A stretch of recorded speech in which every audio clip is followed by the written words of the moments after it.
I'm going to say first is the one guy comes in every day, first one in the gym, every single day. Every single day. And he got what he deserved tonight, finally. Him and Matush come in, Jakob and Matush come in every day, first thing in the morning, and work their behinds off. And when you have reasonable ability and you spend enough time at it, eventually something good's going to happen. So I was happy for him. Questions?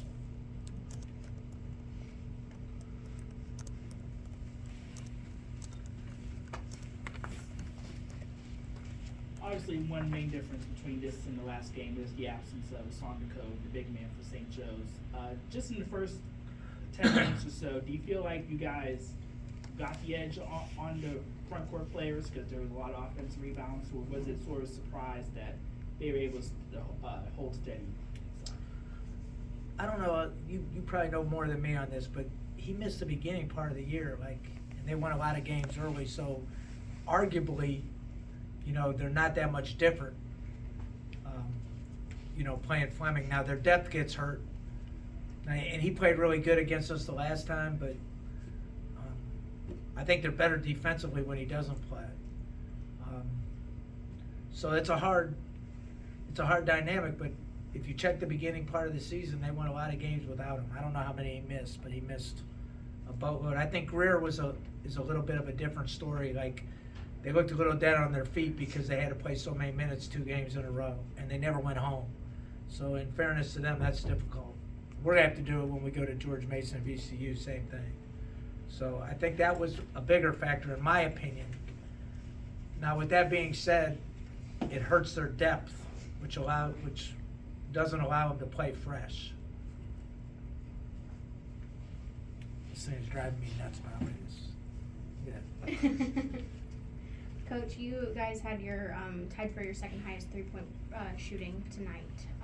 9 for 18, 6 different guys. What allowed you to have so much success from 3-point range when you guys have been struggling a little bit from it? We're open most of the time. We're shooting those threes, so eventually if you have decent shooters, you're gonna make. So we've had a rough time of it at the 3 line, but we've shot better in recent weeks. No answer though. I have no answer for it. I think better shot selection always helps you shoot a better percentage, but some of it is just we finally made a couple. Yikes. Are you kidding me? Do you see this outfit? Good haircut though, damn. Must be the haircut. Must be the haircut. That's the worst one ever, by the way. Keith, you've talked about mud wrestling a lot. Is this another mud wrestling match today? And after playing a game against a team like Dayton, was that an emphasis to play defense, and how hard is it to get those guys to buy into that after kind of collapsing after that last game? That's an interesting dynamic. We put a lot into the Dayton game and the St. Bonaventure game and played in front of a full house. I will say that the crowd tonight helped us. The crowd really helped us. Having a good crowd, kind of energizes you a little bit better. But I was worried about it. I was worried, that we kind of spilled our guts at Dayton, and were we going to have anything emotionally ready to play? But these guys have done a really good job of, kind of rallying when people have said they were dead on arrival. You know what I mean? Just kind of bouncing back. And, going into the game, we came in again, with the hardest schedule in the A-10. So this was not another easy one. We haven't lost to a team, I think the 2 worst teams we lost to were Santa Clara and Davidson. I think they're 120s, right, or 115s, or we haven't lost to a bad team all year. So, that's kind of where we're at. So we're capable. We just have to continue to fine tune. Everybody thought we were set on rotations, but I spoiled that for everybody tonight just to keep you guys on your toes. But Dushan didn't practice for 2 days, so that's why we went with what we did. So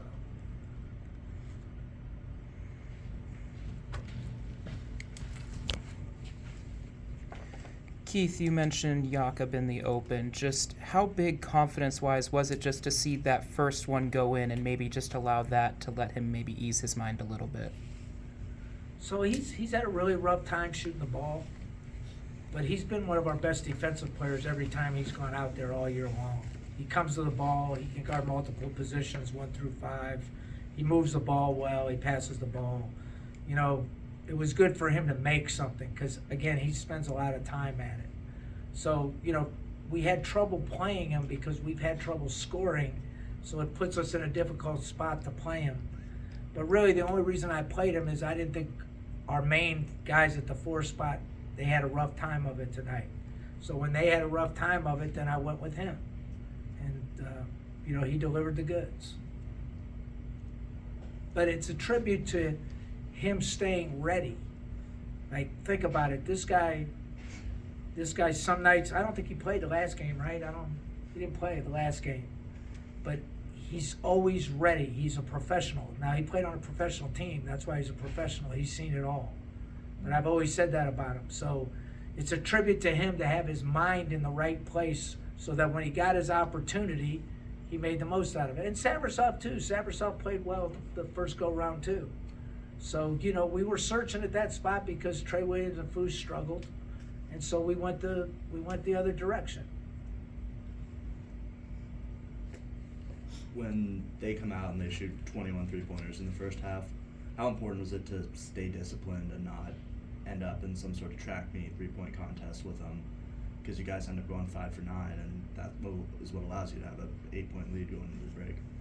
But you're not winning the three-point contest with them. And because they shoot so many threes, they shoot the most in the league, they play in spurts. So they're a team that can be up 20 and lose the lead, or they can be down 20 and get the lead. So what I told our guys at halftime is, look, you're playing with fire, because we allowed some open looks in the first half that they didn't make. And if you allow them to shoot open looks, more times than not, they're going to make. But we did a good job on Xavier Brown and Reynolds. We didn't do such a great job on Cameron Brown. And he's probably the simplest to guard, not the easiest to guard, but the simplest. He does a little bit less. He's pretty much a basic catch and shoot, sidestep, shot fake, sidestep type of guy. But we had a hard time with him. Coach David Dixon had himself a night, double-double, started, not much foul trouble. What did you see from him tonight, and were you a little bit nervous starting him, considering, you know, you have been not wanting to start him because of his tendency to get into foul trouble? Well, I mean, he deserves a start. He's played really well. You know, when he's fresh, he's really good. When he gets a little bit tired, he makes some mistakes. But he's taken a big jump this year compared to last year. He's a high-quality player. And you can see him expanding his game a little bit as he goes here.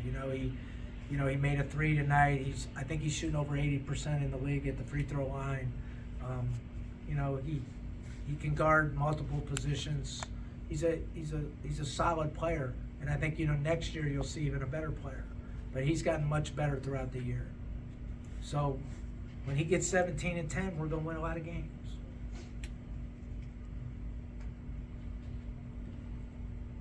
You made the comment after the Davidson loss that Jimmy Clark hasn't really guarded to the level that you've been hoping for. He's had a good games, all three, offensively ever since then. But how do you feel he's looked on a defensive end? I thought he was better.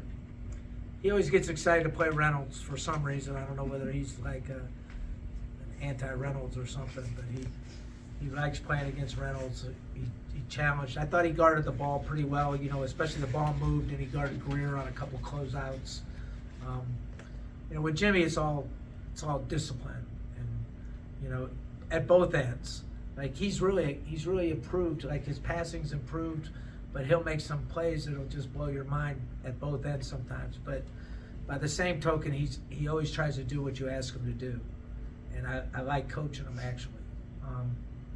So I think he's improved defensively compared to where he was.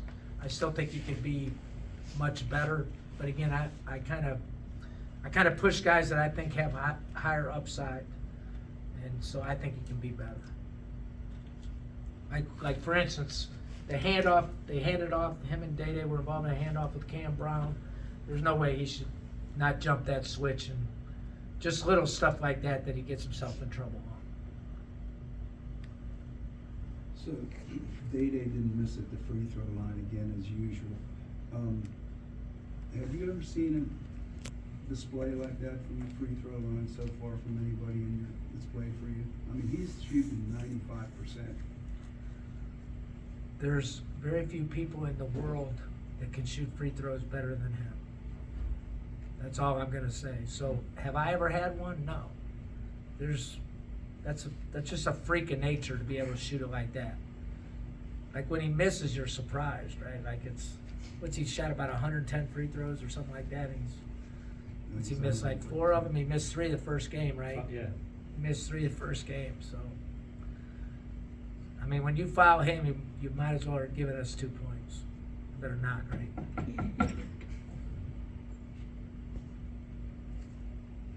Anything else?